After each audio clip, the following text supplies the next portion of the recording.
यो क्वेसन एसई मोडल क्वेसनबाट लिएको हो। यहाँ क्वेसन हेर्न सकिन्छ सल्भ युजिङ क्रैमर्स रूल। दुईटा इक्वेसन छ, we have to solve this two equations by using Cramer's rule. So look at here how to write an exam. एक्जाममा लेख्दाखेरि यसरी नै लेख्ने, गिभन इक्वेसन्स आर दुईटा इक्वेसन यहाँनिर छ 4x plus y is equal to 5, write down here equation 1. त्यसपछि अर्को छ 2x minus 3y is equal to 13, write down equation 2. Okay up to here? Now हामीले यहाँनिर coefficient of x, coefficient of y र constant number लेख्छौं. So here we have to write down coefficient of x, यहाँनिर हामी लेख्ने coefficient of y, यहाँनिर हामी लेख्ने constant term. Okay constant term और नंबर जे लेख्दा पनि भयो। कोएफिशिएंट अफ x, x को अगाडि के छ यहाँनिर 4 लेख्ने, y को अगाडि केही छ भने 1 हुन्छ, so we have to write here 1। Constant number 5 छ, so we have to write here 5। फेरि सेकेन्ड इक्वेसन को कोएफिशिएंट अफ x, x को अगाडि 2 छ, सो 2 राख्ने। कोएफिशिएंट अफ y, y को अगाडि के छ -3, so we have to write here -3। We have to take with sign, यहाँ -3 छ त्यही भएर -3 लेख्ने। यहाँ कांस्टेंट नंबर 13 छ, so we have to write here 13। यो पछि हामी d, d1, d2 find out गर्छौं। Okay now d find out गर्नलाई हामी कुन कुन लिने, कोएफिशिएंट अफ x र coefficient of y। Coefficient of x, coefficient of y लिने 4 2, यो भयो coefficient of x, coefficient of y 1 -3। Now find out d, determinant find out गर्ने 4 into 3 -12, 4 into -3 -12, minus from formula 2 into 1 2 is equal to कति भयो -14। Similarly we have to find out d1, यसलाई dx भन्दा पनि हुन्छ। यसमा लिँदाखेरि हामी कांस्टेंट नंबर लिन्छौं र कोएफिशिएंट अफ y लिन्छौं। Constant number, coefficient of y, सुरुमा यो दुईटा लिने, त्यसपछि कांस्टेंट नंबर र कोएफिशिएंट अफ y लिने, त्यसपछि coefficient of x and constant number लिने। अहिले हामी यो दुईटा लिन्छौं। कांस्टेंट नंबर के छ यहाँनिर 5 13 and coefficient of y 1 -3। Now find out the determinant. यो दुईटा मल्टिप्लाई गर्ने 5 into -3 -15 -13 into 1 13। यो दुईटा एड गर्ने माइनस प्लस एड गर्न सकिन्छ।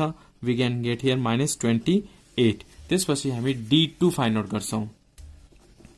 d2 फाइन्ड आउट गर्दाखेरि हामी के लिने हो, कोएफिशिएंट अफ x लिने हो र कांस्टेंट नंबर लिने हो। कोएफिशिएंट अफ x के छ यहाँनिर 4 2, कांस्टेंट नंबर के छ 5 13, so write here 5 13।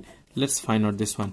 We have to multiply this to 4 into 13. यो दुईटा मल्टिप्लाई गर्ने 4 into 13 52 हुन्छ, minus 2 into 5 10 is equal to 42. Now what we have to do? We have to find out value of x and y. Now formula use गर्ने, using formula x is equal to के हुन्छ d1 by d, d1 को value -28, so write down -28, d को value -14, so -14। यो दुईटा divide गर्दा कति हुन्छ 2, सो value of x is equal to कति आयो 2। सिमिलरली y फाइन्ड आउट गर्ने, y को फर्मुला के हुन्छ d2 बाई d, d2 को भ्यालु कति छ यहाँनिर 42, सो राइट डाउन हियर 42।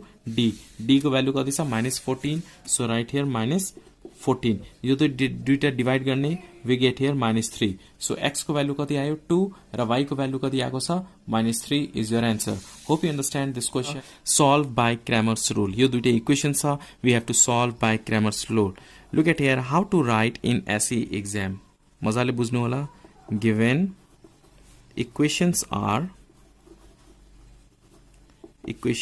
दुईटा इक्वेशन छ यहाँनिर x प्लस 3 by y is equal to 4, write down here equation 1। त्यसपछि फेरि अर्को इक्वेशन छ 2x minus 5 by 2y is equal to -9, write down equation 2। अब हामी coefficient of x, coefficient of y and constant term or constant number लेख्ने। So what we have to write here? Coefficient of x here, coefficient of y and here constant term। Okay coefficient of x भनेको x को अगाडि केही छैन, so we have to write here 1। Coefficient of, अब यहाँनिर y लेख्ने होइन किनभने y तल छ, त्यही भएर कोएफिशिएंट अफ 1 by y लेख्दिने। कोएफिशिएंट अफ 1 by y कति छ 3 छ, so right here 3। Constant number 4, so right here 4। Similarly equation 2 मा coefficient of x के छ यहाँ 2 छ so 2 coefficient of y 1 by y को अगाडि के छ 5/2 छ नम्बर मात्र लिने y को अगाडि के छ यहाँनेरि नम्बर तल माथि दुईटा हेर्ने -5/2 छ फ्र्याक्सन मा छ र यहाँनेरि के छ -9 constant number so right here -9 अब हामी के फाइन्ड आउट गर्नुपर्ने d d1 d2 determinants find out गर्नुपर्ने okay not D find out गर्ने डी को लागि हामी कुन कुन लिने हो coefficient of x coefficient of y यो दुईटा लिने so coefficient of x 1 2 coefficient of y 3 -5/2 यो दुईटा लिने ओके मल्टिप्लाई 1 इन्टु -5/2 यो दुईटा मल्टिप्लाई गर्दा के हुन्छ -5/2 हुन्छ -2 इन्टु 3 के भयो 6 ओके टेक एलसीएम एलसीएम के हुन्छ 2 -5 -6 2 छ 12 क्याल्कुलेट गर्दा कति हुन्छ यो -17/2 so write down here -17/2 after that find out d1 find out कसरी गर्ने हो d1 find out गर्दा हामीले constant number लिने and coefficient of 1/y लिने यो दुईटा लिने हो so 4 -9 and coefficient of 1/y के छ यहाँनेरि 3 -5/2 अब यो दुईटा multiply गर्दिने 4 into -5/2 so 4 into -5/2 minus from formula and यहाँ minus है यो दुईटा मल्टिप्लाई गर्ने 9 3 are 27 so here plus 27 okay now calculate this 2 2 are 4 2 into -5 -10 plus 27 यो दुईटा सबट्र्याक्ट गर्दाखेरि कति हुन्छ 17 so right here 17 after that we have to find out d2 त्यसपछि d2 फाइन्ड आउट गर्ने d2 फाइन्ड आउट गर्नलाई हामीलाई के लिनु पर्ने coefficient of x and constant number coefficient of x र कांस्टेंट नम्बर लिने कोएफिशिएंट अफ x के छ यहाँनेरि 1 2 सो राइट हियर 1 2 अनि कांस्टेंट नम्बर के छ 4 -9 so right here 4 -9 okay now calculate this one यो दुईटा मल्टिप्लाई गर्ने मेन डायगोनल मल्टिप्लाई 1 इन्टु -9 -9 हुन्छ -2 इन्टु 4 8 यो दुईटा एड गर्ने माइनस माइनस प्लस एड गर्दाखेरि कति हुन्छ -17 okay up to here after this हामी x र y को भ्यालु फाइन्ड आउट गर्ने x को फाइन्ड आउट गर्न के गर्ने x is equal to d1/d d1 को भ्यालु कति छ 17 सो 17 डिवाइडेड बाइ d को भ्यालु कति छ -17/2 छ सो राइट हियर -17/2 अब 2 माथि जान्छ so we can write here 17 into 2 divided by -17 यो 17 cancel 2 by -1 भनेको -2 okay up to here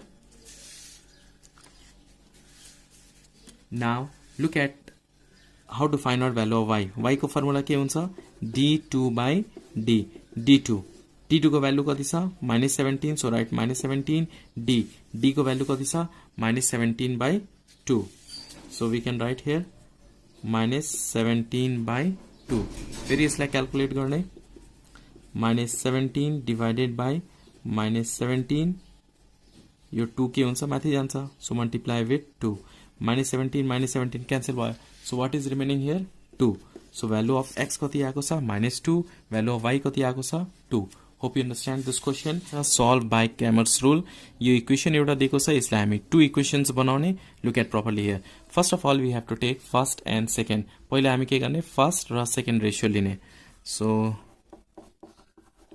given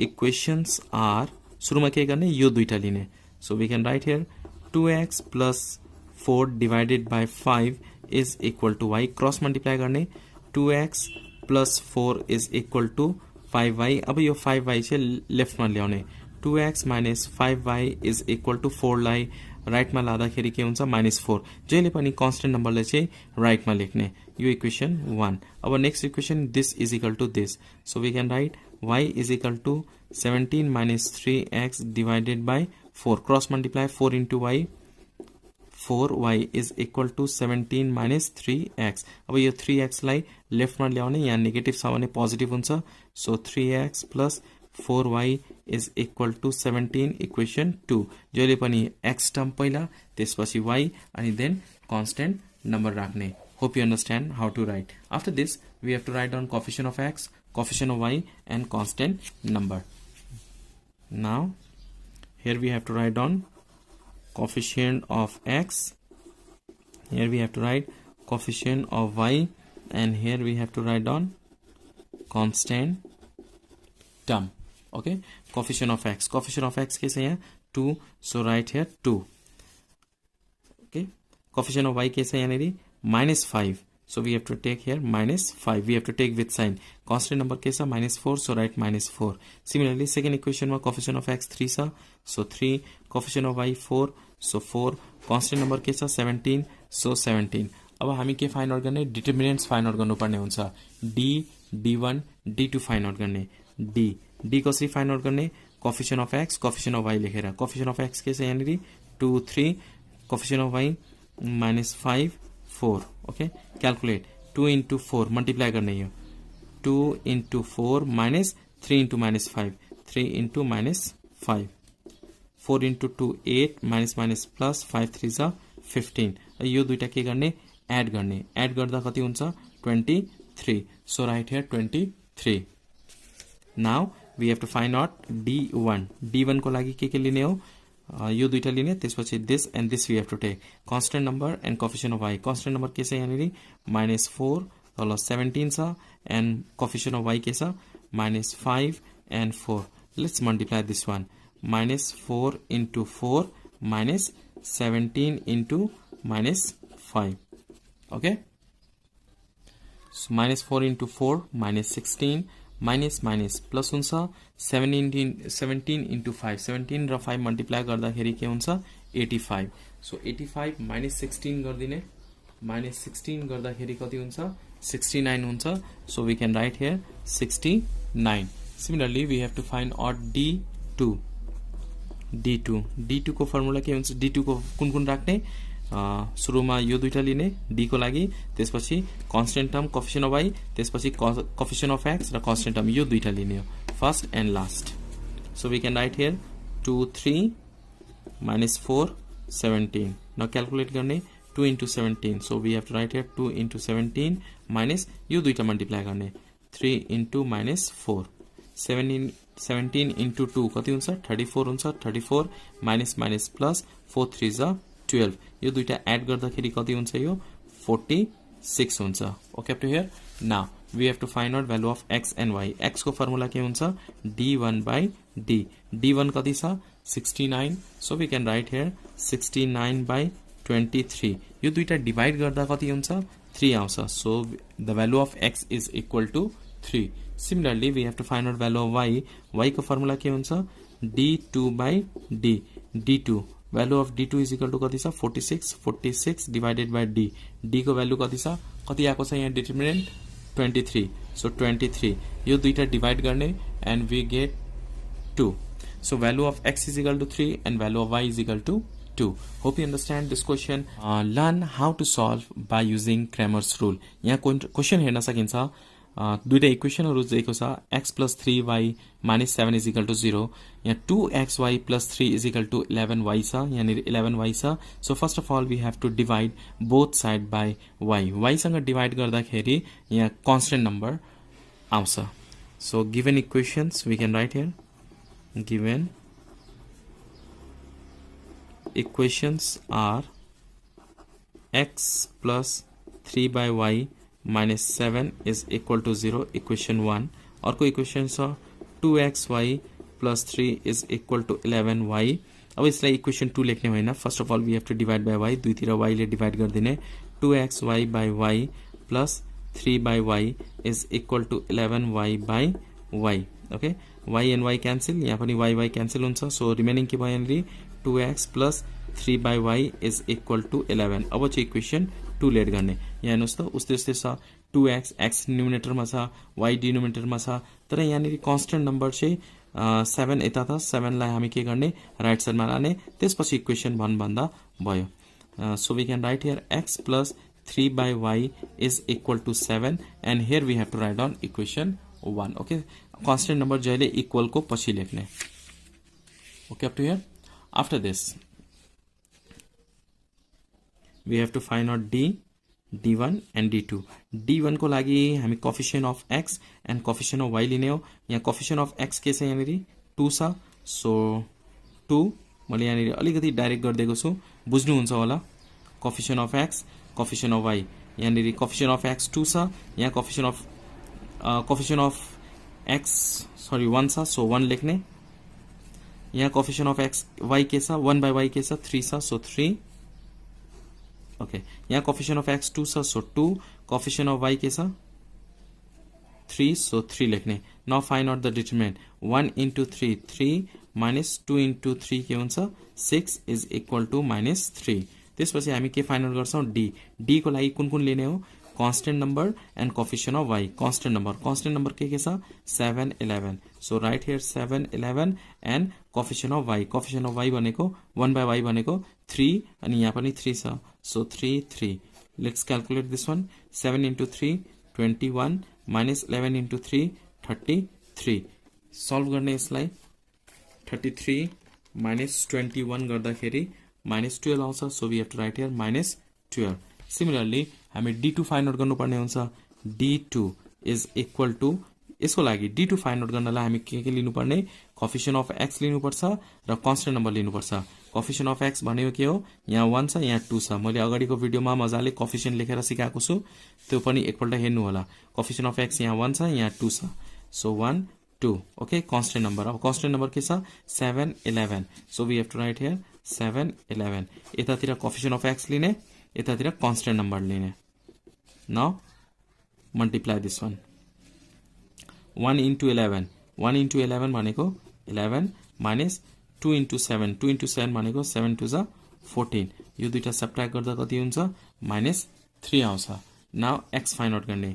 x को फर्मुला के हुन्छ, d1 by d र y को फर्मुला के हुन्छ, d2 by d। d1 को भ्यालु के छ, you can see here d1 is equal to -12, right, -12 by d। d को भ्यालु के छ यहाँनिर -3, so we can write here -3। When you divide this, we get here 4. Minus cancel, 3 4s are 12. Similarly, y is equal to d2 by d। d2 को value कति छ, -3, so -3 by d। d को value कति छ, -3 नै छ, so write -3। -3 by -3 के हुन्छ, 1। Okay, so hope you understand this question taken from model question of option math। Video राम्रो लाग्यो भने प्लिज लाइक गर्नु होला, न्यू हुनुहुन्छ भने please subscribe and do not forget to share with your friends. Thanks for watching till last. Keep supporting and keep sharing.